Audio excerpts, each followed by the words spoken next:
어려운 환경 속에서도 국가의 안전을 지키기 위해서 애쓰시는 우리 장병 여러분, 그리고 국방 공무원 여러분 감사드립니다. 잠시 우리 사회에 혼란이 있긴 했지만 그래도 군이 대체적으로 제자리를 잘 지켜주고 또 국가와 국민에 대한 충성 의무를 제대로 이행해줘서 오늘의 대한민국이 있다는 생각을 합니다. 혼란스러운 점들이 꽤 있긴 하지만 또 이런 과정도 더 나은 미래를 위한 토대가 될 수 있다는 생각으로 새로운 마음으로 또 새롭게 시작하면 좋겠다는 생각을 합니다. 국가 공동체가 존속하기 위해서 가장 중요한 것은 공동체 자체를 보존하는 것입니다. 그걸 보통 우리는 국가 안보, 또 안보라고 하는데 이건 매우 중요한 사안이기도 하지만 또 한편으로는 너무 중요하고 너무 일상적이기 때문에 또 한편은 무감각해지기도 쉽습니다.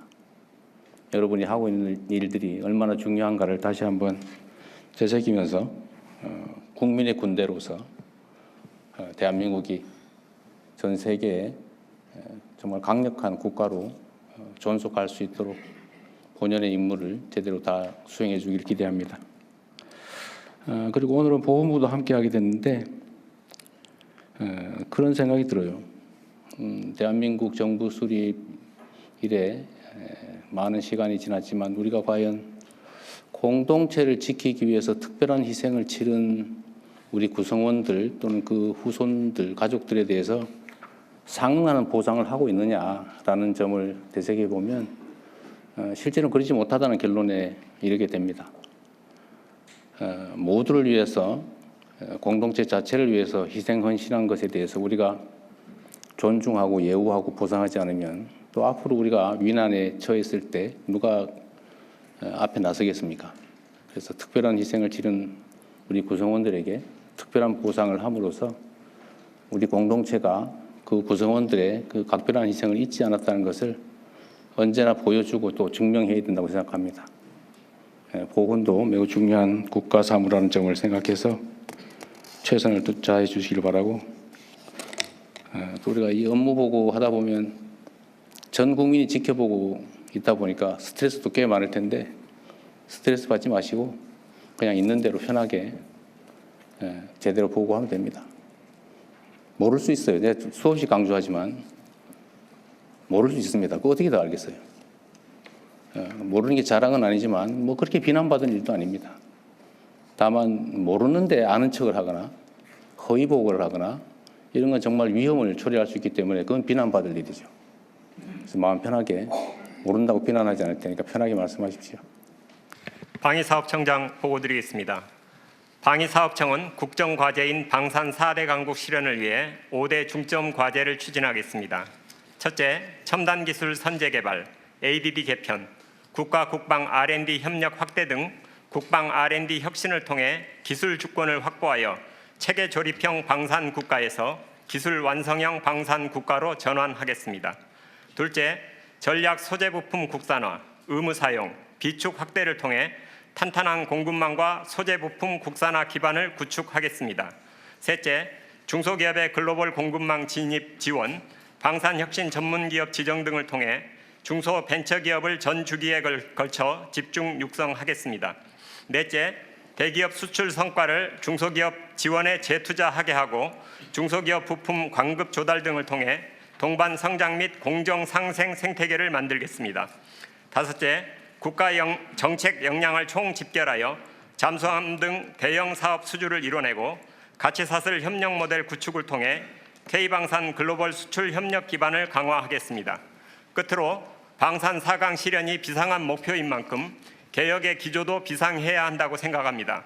우선 획득 제도는 소요, 사업관리, 시험평가에 이르기까지 전 주기에 걸쳐 신속하고 유연하며 산업적 관점을 포섭할 수 있게 개혁해야 합니다.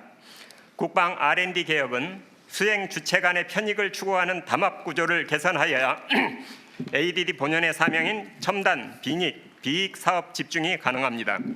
더불어 대통령님께서 말씀하신 방위산업은 첨단 국가 전략 산업이라는 패러다임에 맞는 행정 거버넌스 개편이 필요합니다. 다만 청을 방위산업청으로 개칭한 후 산업통상부 소속으로 변경하는 것은 소요군과의 관계 정립을 어렵게 하는 만큼 대통령님께 국무총리 산하 가칭 국가방위자원 산업처 신설을 건의드립니다. 볼 때도 얘기할 수도 있긴 한데 일단 이 점은 좀 신경을 좀 써주세요. 그 12페이지에 스마트 강군 육성, 첨단 과학기술 기반 스마트 강군 육성 부분과 관련된 건데 우리가 이제 방위 산업을 대대적으로 육성을 하자. 이제 이거는 우리 경제적인 요인도 있지만 어쨌든 국가 국방력과 관계된 것이기 때문에 매우 중요하지 않습니까? 그래서 방위 산업 분야의 연구 개발뿐만 아니라 뭐 무기 조달 체계 등등에서 엄청난 구매 요소가 있는데 네. 여기에 그 진입 장벽에 대한 호소를 많이 해요. 네. 예를 들면 기존에 있던 대규모 방산업체나 이미 이제 거래를 하고 있는 방위 관련된 업체 외에 신규로 진입하기가 너무 어렵다. 네. 라는 지적들에 대해서 충분히 지금 고민하고 대안을 만들고 있겠죠. 네, 공감을 하고 있습니다. 네, 네.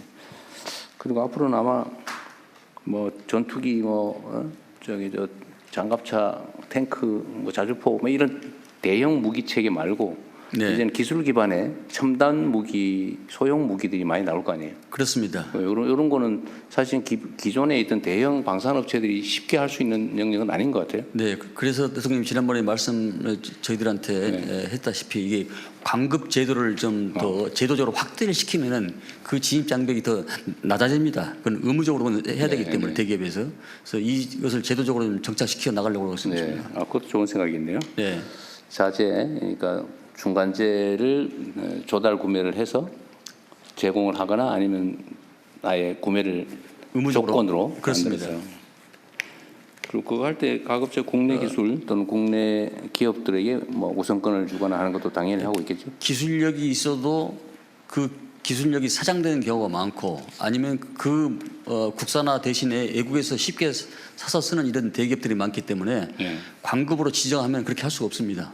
그래서 그 제도를 더 확대 생산해 나가려고 하고 있습니다. 어쨌든 뭐 다양한 방법도 있을 텐데 어떤 진입 장벽이 최소화될 수 있도록 또 어떤 신생 업체, 벤처나 스타트업들이 기회를 가질 수 있게 각별히 배려를 해주시기 바랍니다. 알겠습니다. 네. 어쨌든 우리나라는 이제는 고용보다는 창업이 더 중요한 나라로 변화돼 가고 있기 때문에 그런 기회를 많이 줘야죠. 네. 네. 방사청은 이 세부적인 내용을 얘기를 하기 전에 아까 발표하면서 마지막에 하셨던 말씀, 업무를 좀 조정하고 소속을 바꾸자 얘기하셨어요? 네. 그거 조금 자세히 얘기해 보실래요? 저기 국방부에서 섭섭해 하실 것 같은데?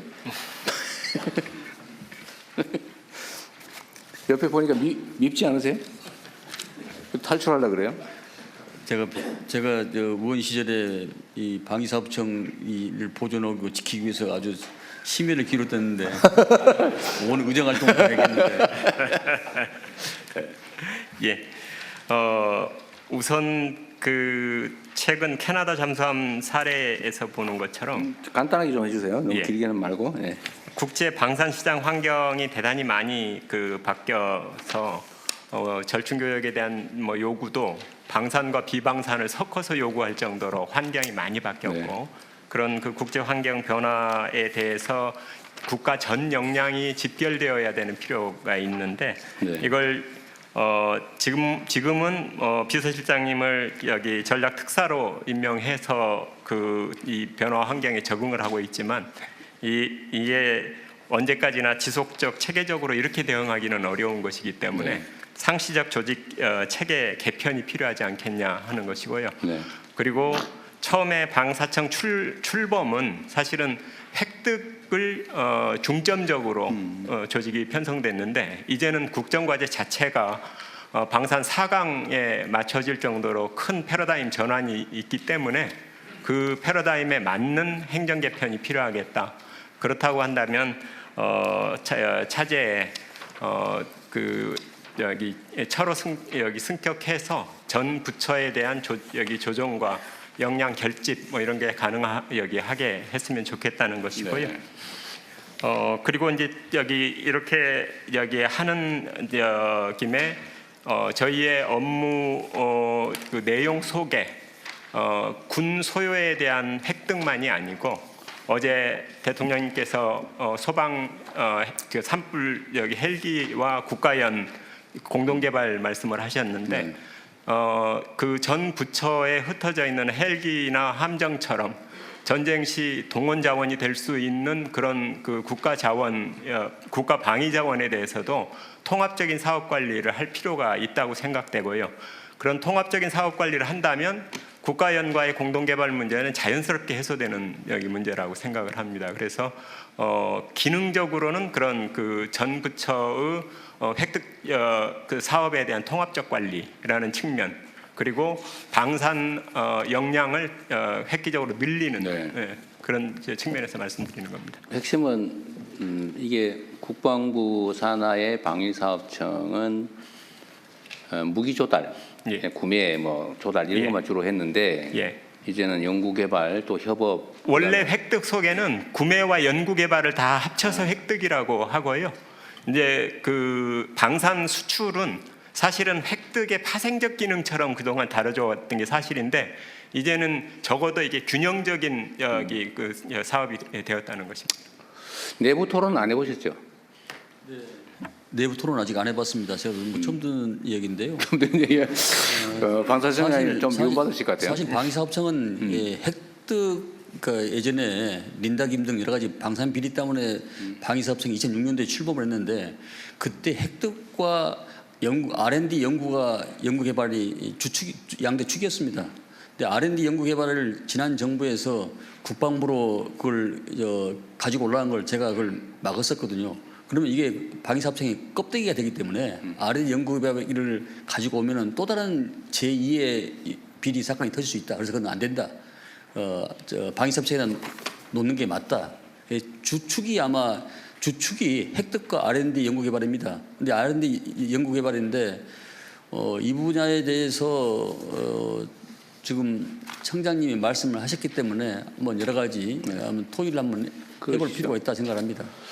그러니까요. 뭐 오늘 여기서 결정 날 건 아니고 일종의 제안이니까 한번 고민을 해보는데 지금 이게 이제 방사청이나 국방부 단위에서 처리가 안 돼서 지금 비서실장을 방위산업 특사로 해가지고 지금 대외 무기거래 분야는 지금 일종의 협의랄까 뭐 이런 걸 하고 있는 중인데 이게 지금 그러니까 국방부의 단독 사업으로 하기는 너무 광범위하다 업무가 그런 얘기죠. 예. 광범위한 것도 있지만 사실은 방산 수출과 관련된 기능에 수출 그 정책 지원 또 협력 그리고 한 가지는 이제 방산 수출 정보를 취합하는 것 이런 그 기능을 늘려야 비로소 행정적인 그 지원이 가능할 수 있는데 비서실장 얘기 잠깐 들어볼까요, 그럼?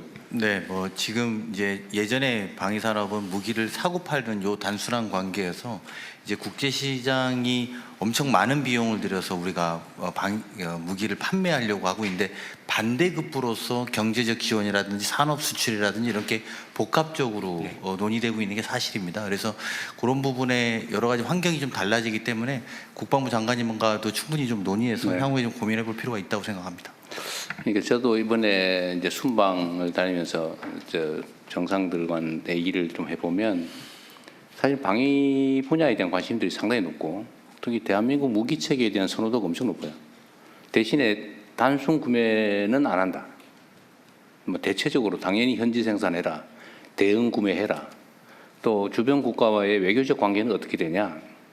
예를 들면 뭐 사거리 문제는 어떻게 해결할 거냐 등등 매우 복합적이더라고 보니까 만들어 파는 정도가 아니고 하여튼 외교부 그다음에 산업부 왜냐하면 그쪽이 현지 뭐 산업 기술 지원을 해줘야 되기 때문에 그런 복합적인 요소가 있긴 한 것 같아요.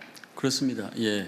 그래서 하나의 무기 체계를 어떤 부처가 혼자 할 수 있는 시대는 아니고 유관 부처가 시스템으로 유기적으로 이렇게 움직여야 됩니다.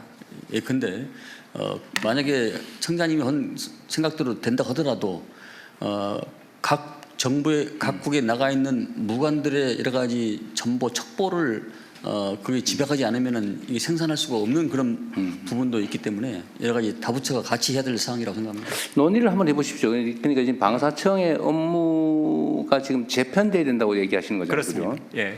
그 실제 지금 장관님 말씀에 뭐 깊이 공감하고요. 그 뭐 무관 정보 뭐 이런 것들도 같이 공유해야 된다고 생각을 하는데 중요한 건 제가 청장으로 와서 보니까 방산진흥본부를 만들자고 하는 제안을 했는데 결과가 직원 2명 늘려주는 걸로 끝났습니다. 그 이런 뭐 방산진흥본부가 왜 필요하냐? 그러니까 그 근본적으로 이 틀 자체를 크게 생각하지 않으면 공무원 증언해달라는 식의 요구처럼 듣습니다. 그런데 이건 그 조직 전체 측면에서의 기능적 보강이고 부처 간의 다부처 간의 협업을 어떻게 끌어내느냐, 그걸 어떻게 조정하느냐 그 차원에서 문제를 봐야 된다는 겁니다. 이 문제는 뭐 이 정도 하고요. 비서실장께서 사실 실제 총괄이니까 나중에 한번 국방부하고 같이 한번 의논을 해보시죠. 네, 알겠습니다. 네. 그리고 이제 세부적인 내용 중에 사람들은 아까 우리 장관님께서 말씀하신 것처럼 무기 조달 그러면 딱 떠오르는 사람 있죠. 무슨 김이라고. 그처럼 부정부패에 노출될 위험이 높죠. 요즘 많이 투명화되긴 했는데. 네. 근데 이 문제에 대해서 부정부패 문제나 불공정 문제에 대한 대응책이랄까? 뭐 이런 거는 지금 언급이 잘 안 되고 있는 것 같은데 어떠세요? 사실은 방산 비리 그러면 예전에는 상층 부패였습니다. 네. 부패의 수준이 적어도 장관급 이상의 부패, 지금은 하급 공무원의 부패 수준 정도이지 적어도 그 고위 공무원 수준의 부패는 거의 없다고 보면 그래요? 됩니다. 예. 체계적으로 많이 개선이 예. 됐다. 오히려 뭐 그 저희 청에 검찰 쪽에 파견도 있고 감사관도 있고 이렇게 중층적으로 보고 있습니다. 이게 사실 옛날도 아닌데 얼마 전까지 그 무슨 구조함을 만들었는데 소나가 없는 구조함 만들었다. 그거 아세요? 그런 얘기도 안 있었고? 16년 됐습니다. 아, 10년 됐어요? 네, 네. 그다음에 헬기 개발을 했는데 헬기가 갔다 오니 뭐 이게 주행거리라고 그럽니까? 이게 비행거리? 이게 너무 짧아가지고 전투를 할 수가 없다고 갔다가 되돌아올 수가 없다고 그런 그때 옛날 그런 헬기도 모르세요? 지금은 오히려 절차가 굉장히 엄격하다 보니까 네. 그 엄격한 절차 때문에 사업이 장기화되는 게 거꾸로 그게 문제입니다. 문제. 예.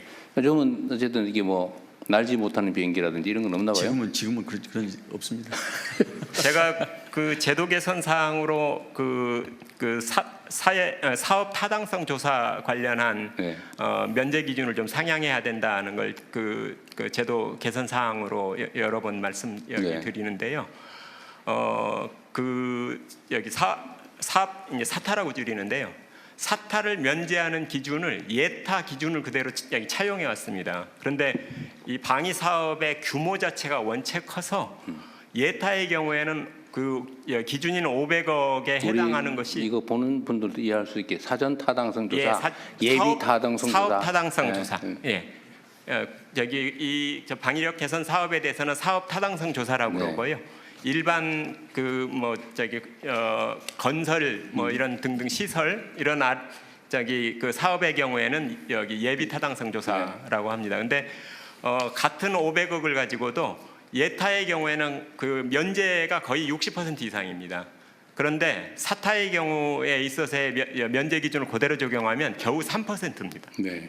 그러니까 이제 너무 이거에 의해서도 굉장히 그 사업이 많이 지체되고 있는 하여튼 현실입니다.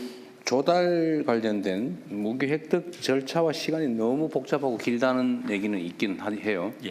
이미 요즘은 과학기술 발전 속도가 너무 빠른데 그 이제 승인 날 때쯤 되면 이미 구기종 되어버리는 예.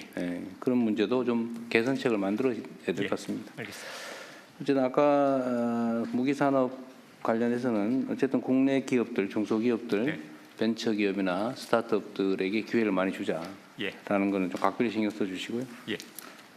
어쨌든 뭐 많이 없어졌다고는 하지만 여전히 국민들 사이에는 이런 의심이 있기 때문에 부패와 불공정 문제가 제기되지 않도록 엄격하게 잘 관리하시기 바랍니다. 알겠습니다.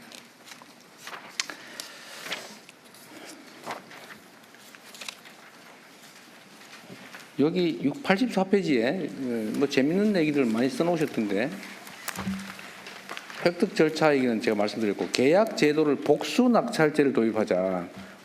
이게 어떤 거예요? 단수로 한 기업만 하지 말고 할 때 두 개를 동시에 하자 그런 얘기예요? 그 원래 복수 사업자가 있으면 경쟁 입찰을 하는 게 원칙인데 지금까지 그랬죠. 예. 그런데 복수 여기 사업자 이 방위사 여기 그 사업 업체가 품목별로 거의 한정적인 구조고 대체로는 과점 구조입니다. 딱 한 군데만 찍어서요. 한 군데만 찍는 게 아니라 대체로는 어떤 체계별로 두 개 기업이 치열하게 경쟁을 하는데 이게 과당 경쟁에 여기 폐해가 많아서 경쟁의 공정성을 취하자는 것이 거꾸로 성능이나 뭐 이렇게 국익 측면에서 오히려 부정적 효과를 내는 경우들이 많아서 차라리 그런 경우에 복수 낙찰을 통해서 서로의 그걸 좀 조정해가는 방식으로 그건 양면이 있는 것 같아요. 이제 경쟁을 통해서 얻는 이익 또는 경쟁을 통해서 얻게 된 불이익 있는데 복수 낙찰 제도 역시 마찬가지로 그런 이익도 있지만 또 한편으로는 담합을 경쟁을 배제하는 그런 문제도 있겠죠. 그건 이제 저희가 입찰 제안서를 어떻게 기준을 잘 세우느냐에 따라서 상당한 정도는 걸러낼 수 있습니다. 그렇죠. 단수 낙찰이냐 복수 낙찰이냐 어떤 게 절대적으로 옳다고는 할 수 없고 그렇습니다. 예, 그 장단점을 잘 살려서 예. 뭐 적절하게 선택하면 되겠죠. 네.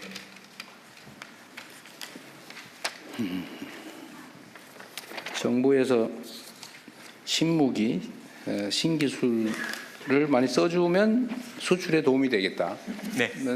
주장도 있으니까 예. 그것도 잘 기회를 많이 만들어 주십시오. 예.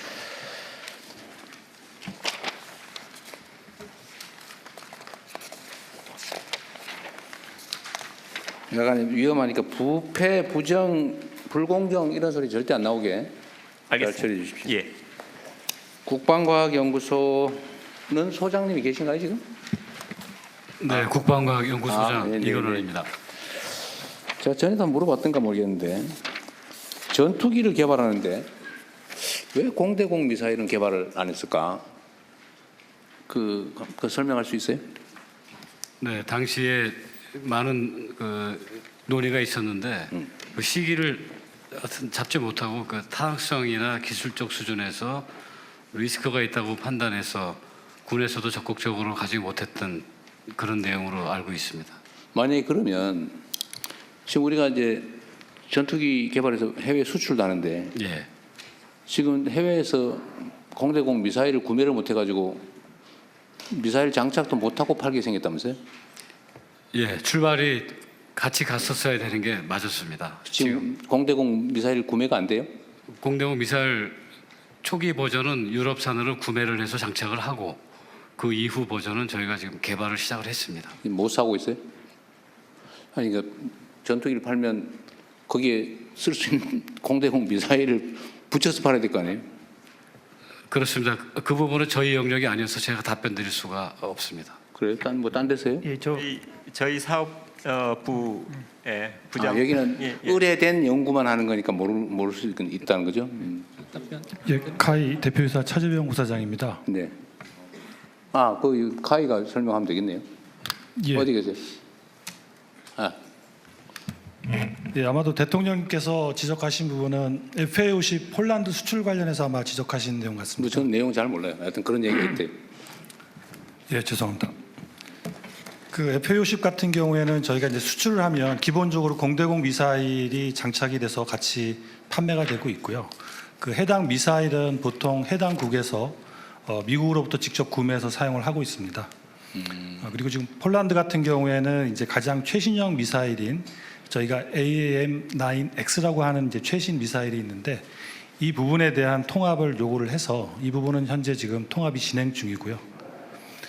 KF21을 예를 들어서 말씀을 드리면 KF21은 저희가 독자 플랫폼으로 개발을 했기 때문에 무장 통합을 저희가 독자적으로 할 수 있습니다. 그래서 그 현재는 유럽의 IRST라는 미사일이 통합이 돼 있고요. 앞으로 수출을 하게 되면 저희가 레이더도 자체 보유하고 있고 무장 통합을 우리 순수 국내 기술로 할 수 있기 때문에 이제는 국산 미사일을 개발해서 얼마든지 저희가 통합해서 수출을 할 수 있는 그런 환경이 마련됐습니다. 지금은 문제가 없다는 거예요? 예, 그렇습니다. KF 수출에는 전혀 문제 없습니다. 저 뒤에 손 드신 분은 예, 방위사업청 한국형 전투기 사업단장입니다. 제가 네. KF20 사업을 담당하고 있습니다. 네.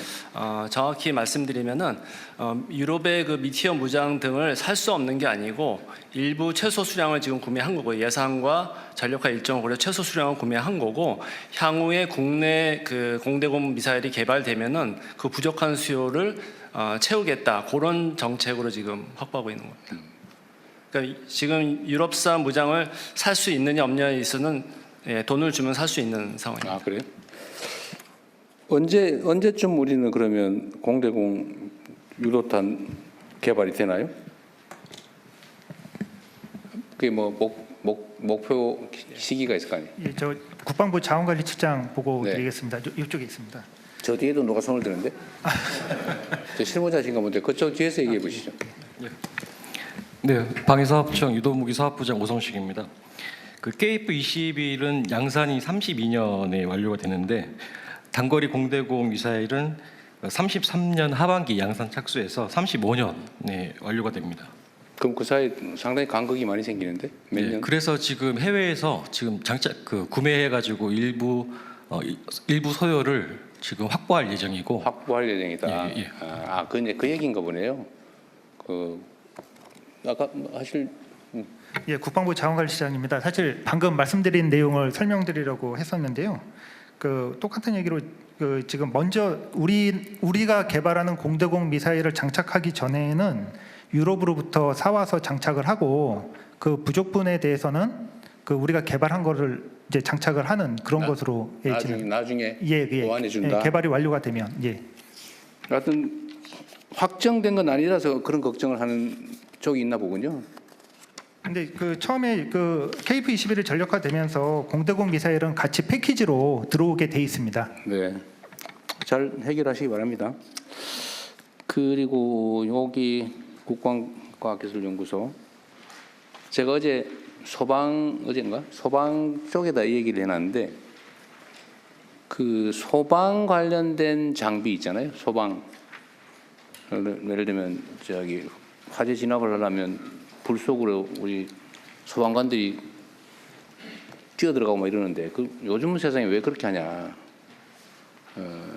좀 자동 소화기 로봇이든지 뭐 이런 거 좀 개발해서 하면 안 되냐? 그런데 사실은 소방 연구소 뭐 이런 게 있긴 있는 모양인데 거기는 거의 연구 인력이나 연구 규모가 너무 작아서 쉽지가 않은 것 같아요.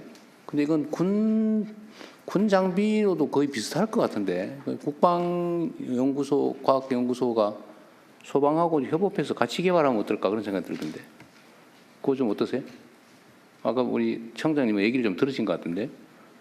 그 소방 헬기도 지금 군에서 그 산불 진화 지원하는 그 헬기가 그러니까 산림청 헬기는 이 바구니에 물을 담는 방식인데 군에서 개발한 거는 아예 물통이 그 헬기 안에 들어가서 바로 여기 직사를 하는 그래서 굉장히 효율적인데 이제 그게 단점은 물통이 들어간 것을 쉽게 빼지를 못해서 이 헬기를 다른 용도로 쓰는데 거꾸로 제약이 생긴다 그래서 이제 그 사업에 약간 제동이 걸리긴 했는데 제가 듣기로는 예컨대 사족 보행 로봇도 개발이 됐다고 하는데 그 화재 진압 이런 측면에서 군 기술을 같이 쓸 수 있는 그런 영역들이 꽤 있을 수 있을 것 같습니다. 약간만 변형하면 네. 같이 쓸 수 있을 텐데. 국방부 자원관리실장 보고 드리겠습니다. 아까 네. 전에 실제로 그러한 부분에 대해서 그 국방과학연구소하고 그 소방청 내에 있는 국립소방연구원하고 지금 기술적 의견을 지속적으로 교환을 하고 있고요. 그 두 기관 간에 그 기술 협의체를 구성을 했습니다. 그래서 국방과학연구소에서 이걸 소방에 쓸 수 있다는 기술 과제들 가지고 있는 것과 개발하고 있는 것을 지속적으로 정보를 공유하고 있고, 실제로 그 국방소방연구원에서 필요하다고 한다면 그거를 같이 협업을 할 수 있는 구조는 돼 있는데, 네. 이게 이제 그 9월부터 좀 본격적으로 시작을 했기 때문에 그 좀 더 그 속도감 있게 진행을 하도록 하겠습니다. 네. 어쨌든 국가 역량이라고 하는 걸 굳이 뭐 쪼개가지고 낭비할 필요는 없을 것 같고, 협업할 수 있는 건 최대한 협업 좀 하면 어떨까. 저는 그래서 사실은 연구소도 그냥 물리적으로 합쳐가지고 한 부서로 운영하면 어떨까 싶은 생각 들더라고요. 뭐 쉽지 않겠죠. 똑같은 청인데. 하여튼 뭐 검토를 한번 해봐 주세요. 좀 효율적으로 할 수 있게. 대통령님, 여기 국방기술보호국장입니다. 네. 일단 대통령께서 지시를 하셔가지고 소방청하고 저희 방사청, 국방부, ADD가 그 현장에 있는 소방관 어디 있어요? 여기 있습니다. 예, 연구원들이 모여가지고 그동안 국방 쪽에서 개발된 기술 중에 그 소방청에서 사용할 수 있는 기술들을 한번 시연을 했습니다. 네. 그래서 일단 여러 개 기술 중에 10개를 그 업체 주관으로 한번 시연을 했고요. 네. 그 중에 이제 4개가 선정이 돼서 2개 같은 경우는 즉시 구매를 통해서 활용할 수 있다고 식별이 되었고, 2가지 과제에 대해서는 좀 더 소방 쪽에 적합화시키게 개선이 필요하다고 해서요. 네. 내년도 예산이 태워져서 같이 개발할 수 있는 상황이 되었습니다. 네. 알겠습니다. 아까 뭐 얘기하시려고 그랬었어요? 아니 아까 그 대통령님 말씀하신 그 미사일 구매에 관한 답변을 드리려고 네. 했는데 다 답변이 다 돼서 했어요? 네. 자, 그리고 국방기술 품질원은 여기 네, 국방기술 품질원 원장 신상범입니다. 여기는 뭐 품질을 관리하는데요. 네, 그렇습니다. 이미 납품된 무기나 장비들을 체크해 보는 거예요? 납품이 되기 전에 사용자 요구 사항이 충분한 성능을 발휘하는지 품질을 보증하는 기관입니다. 알겠습니다. 국방기술진흥연구소는 부설로 있는데 이거는 ADD 국방과학기술연구소하고 어떤 관계예요? 네, 국방기술진흥연구소장 손재웅입니다. 네. 국방과학연구소는 주로 무기 체계를 개발하고 핵심 기술을 개발하는 임무를 수행하고 있고요. 네. 저희는 무기 체계에 소요되는 핵심 기술을 식별해서 핵심 기술을 개발하기 위한 기술을 기획하고 평가하는 일을 담당하고 있습니다. 불필요한 일은 전혀 아니다. 그런 말씀이죠? 그리고 또 하나 하고 있는 게 지금 방위사업청이 주관하고 있는 방산 육성이라든가 방산 수출 지원 업무를 저희가 지원하고 있습니다. 네, 수고 많으시고요.